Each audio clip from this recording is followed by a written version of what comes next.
Hello, and welcome back to Trailblazer MTG. My name is Paul, or Prop, and in this video we will be taking a look at the new, the band announcement and talking through the cards that were considered and what was banned and what was not banned as of June 2026. As I'm recording this, Marvel Superheroes has just come out, so yeah, let's quickly jump in and we'll talk through each of the cards.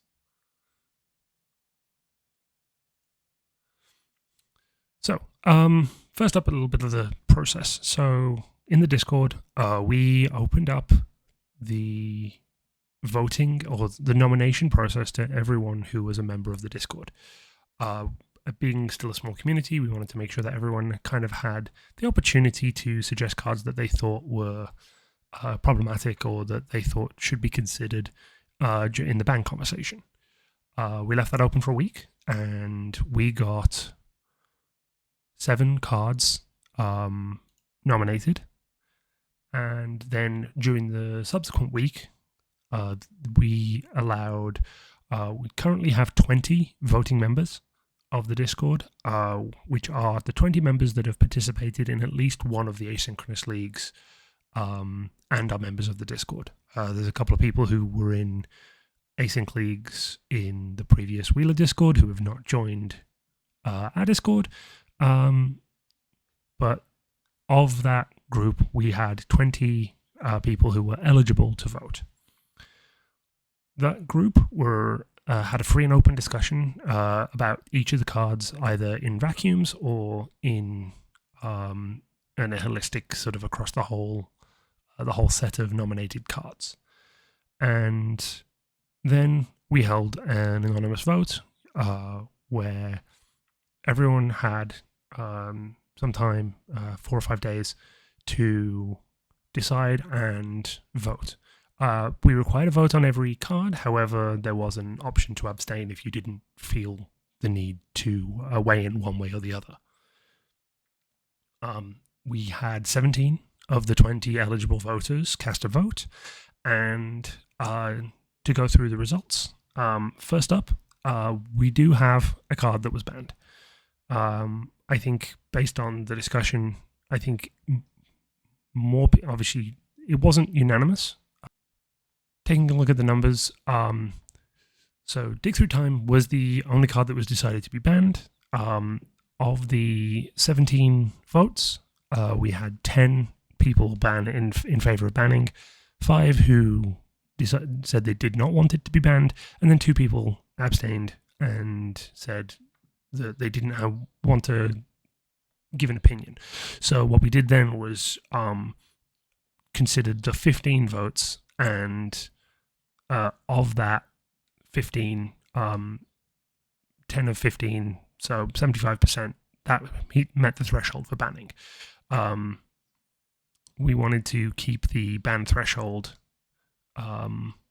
fairly high because we wanted to make sure that we weren't overreacting. This is a new format, it's a small format. I think we decided that a light touch was better, so we set kind of a high threshold for deciding to ban a card. So with that being said, why did Dig get banned? So there's a few things. One, blue, and specifically blue tempo, is one of the more problematic or powerful decks in the format.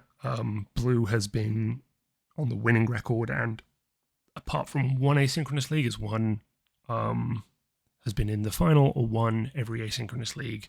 The one outlier is a green-white aggro deck, which took the second asynchronous league down.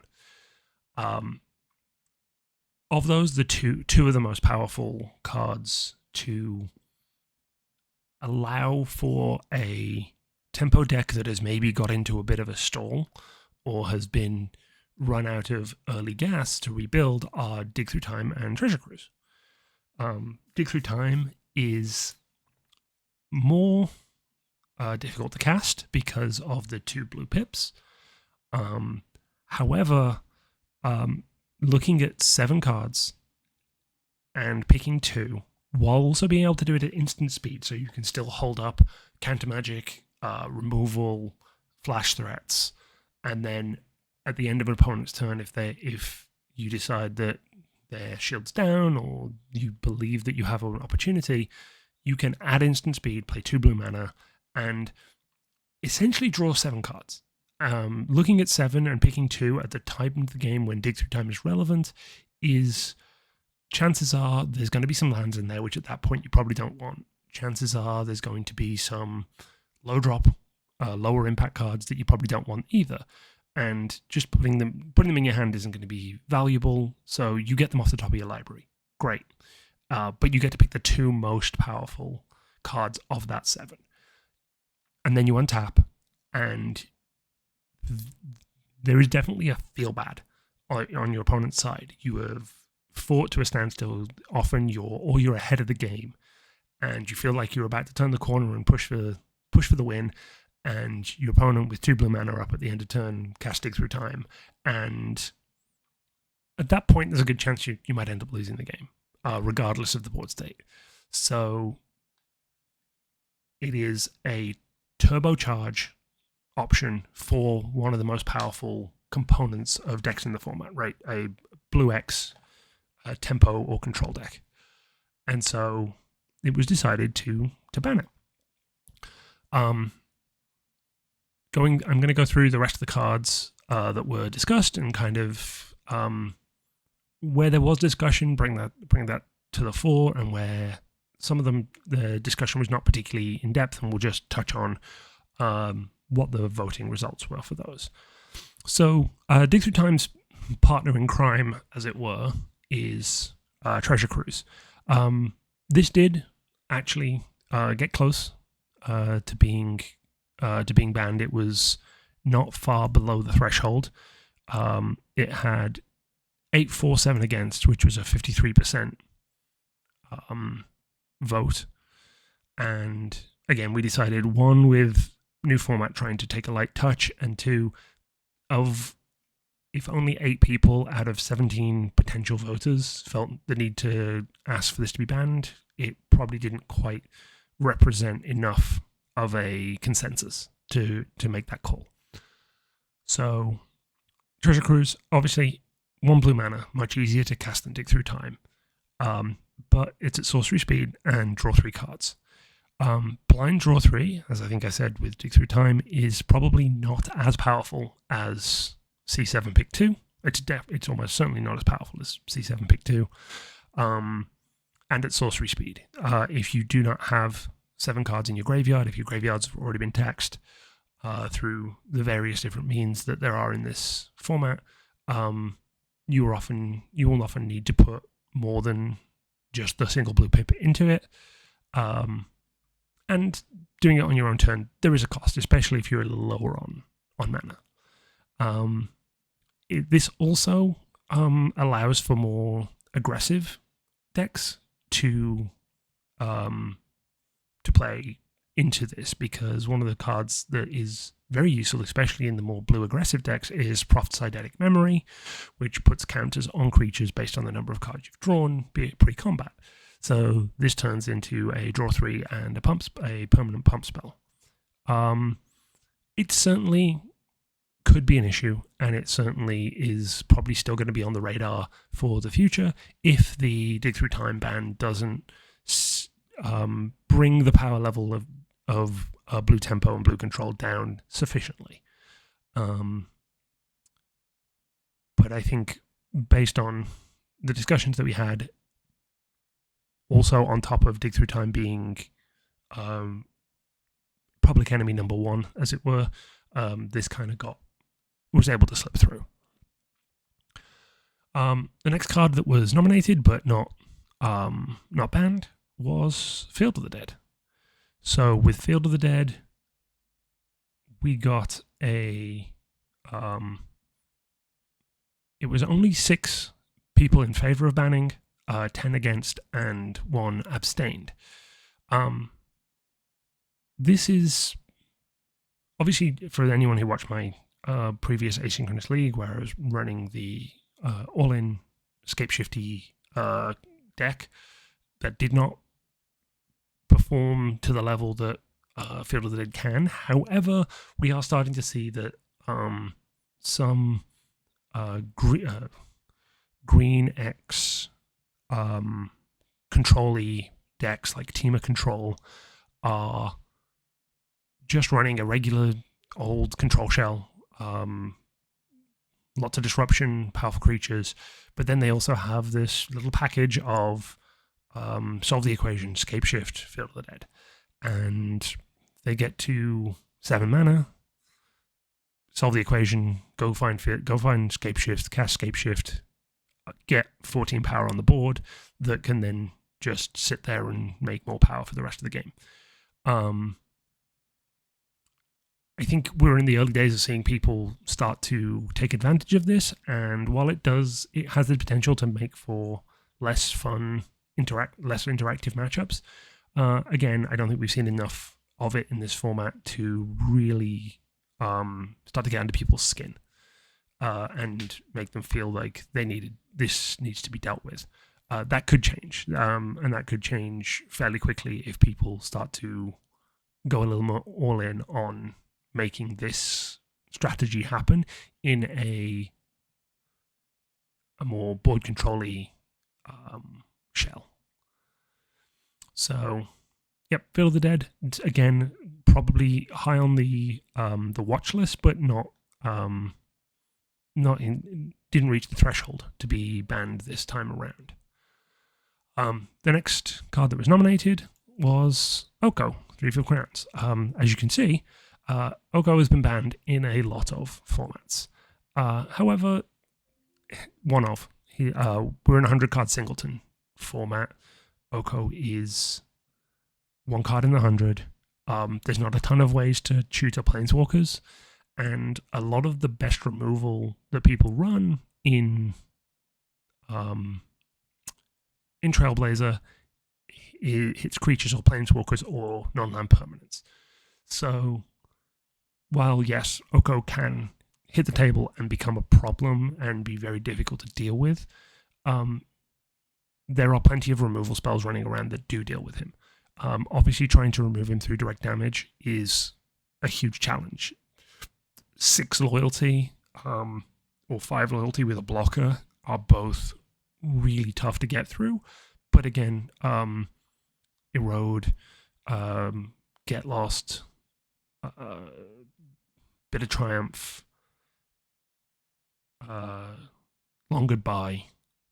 There are a lot of 1 and 2 mana instant speed removal spells that just deal with him.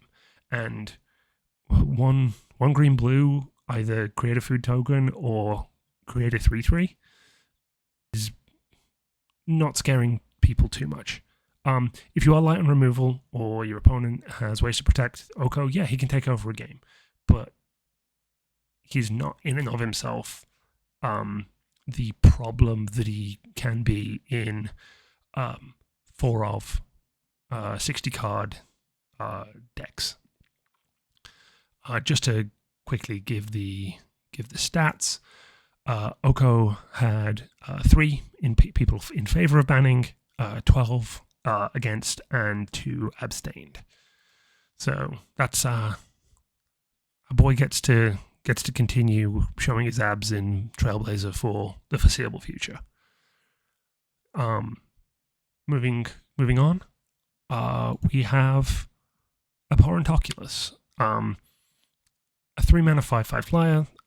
If it's not dealt with, the amount of creatures it can get onto the board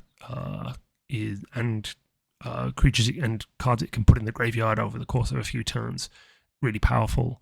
If you can cheat it into play ahead of schedule with reanimation or by turbo milling, yes, it can be really powerful. However, again, there's a lot of removal in the format which can very easily deal with 3 CMC 3. I mentioned Long Goodbye. We also have Fatal Push, and sort of any of the less conditional creature removal can just get it off the board, get rid of it, and if you are casting it, the exiling 6 cards from your graveyard to get it into play is not a insignificant cost, right? If you're in a deck that's also running Treasure Cruise or was running Dig Through Time, those are 3 cards which can put a heavy tax on your own graveyard. And especially if you add in the Emeritus of Ideation, if you want to try and re-prepare that, you're talking about quite a few ways that your graveyard is going to be taxed on top of any opponent graveyard tax. So there wasn't a lot of discussion around Oculus, but it was again nominated, so we voted on it, and it was available to be discussed. Again, actually very similar to Oko, we had 3 in favor of banning, 12 against, and 2 abstains. I don't know if it was exactly the same people. I haven't looked into it that deeply, and the voting was anonymous, so it doesn't matter all that much if everyone agreed in the same way between these 2 cards. But yeah, certainly a powerful card, but not quite reaching the threshold that is what we're looking for banning in the format. So the next one I'm going to talk about is so the next card that was nominated, but again not banned, was Screaming Nemesis.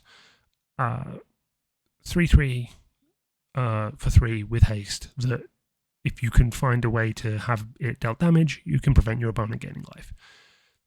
Life gain is relevant in the format, but it is not the most critical.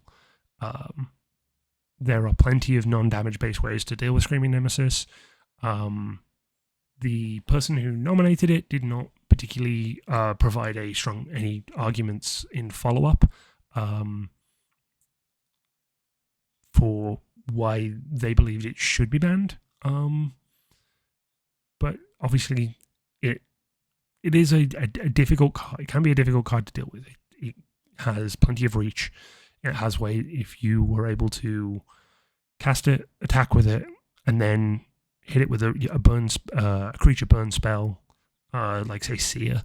For 5 mana, you're doing 7 mana to your opponent and 7 damage to your opponent, and they can't gain life for the rest of the game.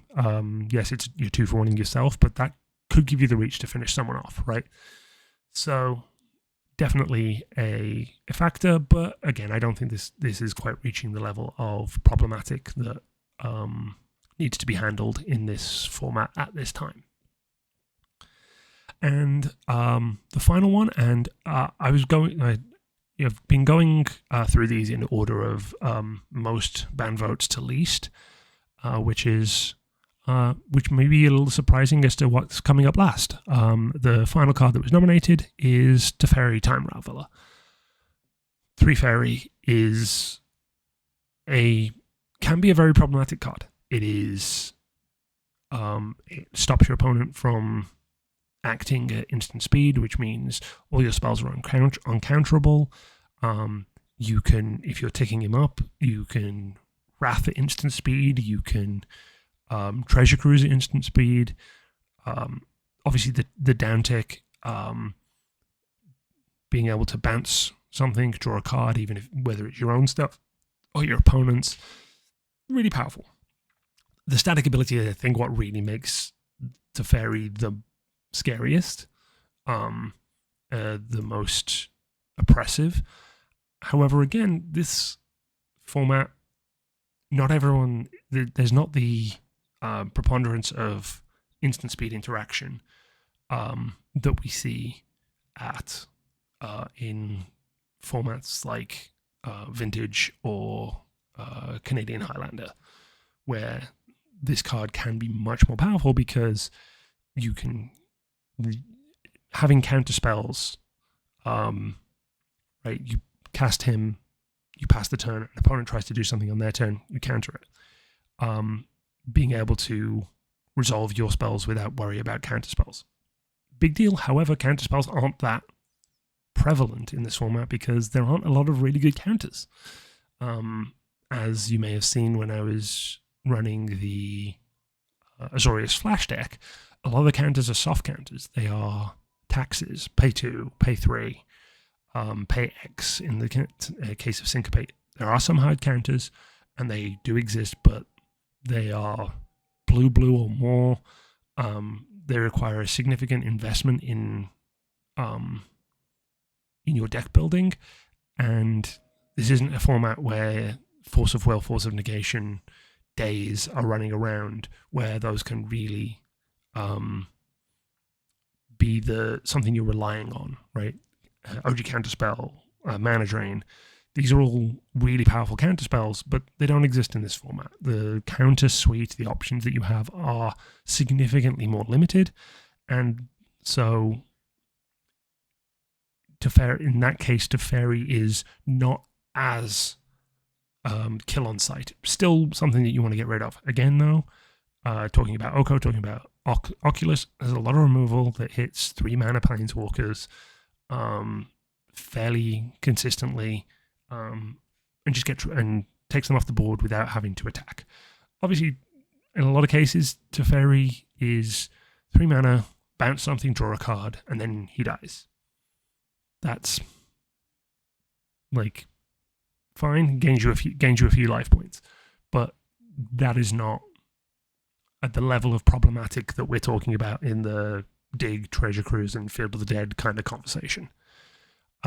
So that is the bans that were considered, and obviously just the single Dig Through Time that was that reached the threshold for a ban. And so going forward, we are currently setting up a league for July. So if anyone wants to join, there's still time to get into the Discord and join the league. The sign-ups will be open through the 28th of June, end of day. East Coast my time. I may end up closing it on the June 29th morning and starting the first pairing, so there's plenty of time to get in and get started and submit a deck. But yeah, obviously we now have Marvel Superheroes. There's been some interesting cards come out of that. I know that a lot of people in the Discord have been theory crafting and brewing. I have a few ideas. I am planning to play a mid-range deck in this league. I've played Tempo, I've played Aggro, I've played Bad Combo, and now I'm looking to play mid-range. So we'll see how that goes. I have a couple of ideas as to what I want to work on, what I want to build, and I will be testing those this week before committing to something for the asynchronous league. But next week, you will see the deck tech for the deck I do decide, and in the 4 weeks after will be the next asynchronous leagues matches. So look forward to that. That's it from me. If you enjoyed this video, please hit the like button, subscribe to the channel, come join the Discord, leave a comment as to any cards that you thought might have been considered for bans that weren't mentioned, or if you're surprised about any of the ones that were considered that weren't banned. I'd love to hear from you. But with that said, until next time, have a wonderful day.